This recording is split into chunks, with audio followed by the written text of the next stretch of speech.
Buhay! Nandito na tayo sa Pututan. Ito yung lugar na kahit gaano kalawak pero putot pa rin ang pangalan.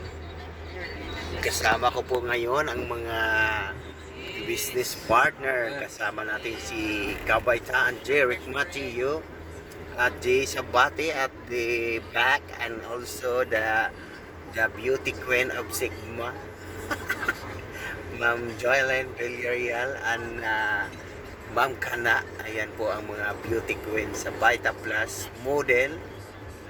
Ayan. So, papunta po kaming Iloilo na kung saan excited po namin na ma-meet natin ang ating mahal na presidente na si Ma'am Doy Taktakan Tumpalan.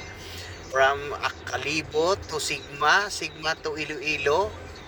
Pero meron po tayong mga sharing of opportunity na nagaganap kanina, kaya this is the second time around to another opportunity.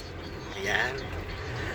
So marami po tayong masasaksihan mamaya kasi mag-awarding po ang ating presenter ng Iloilo na sa panguna po at may-ari po ni Upline Jercolina at Ma'am Emily Colina. So mamimit natin sila mamaya na isa sila sa successful ng First Vita Plus. Kaya naman mga dealer at mga ka-business partner, wag po na tayong magpatumpik-tumpik pa na kung saan mag-iisip ng magandang mag-ibang opportunity, kundi itudo na natin, no? Kasi sabi nga, marami mga opportunity dumating sa ating buhay, pero hanggang ngayon naghahanap pa rin tayo. So hindi mo na kailangan mag-isip, may magandang produkto, may magandang sistema. Yan. So mamaya pagka malapit na tayo sa city, vlog po tayo ulit. So once again, great morning.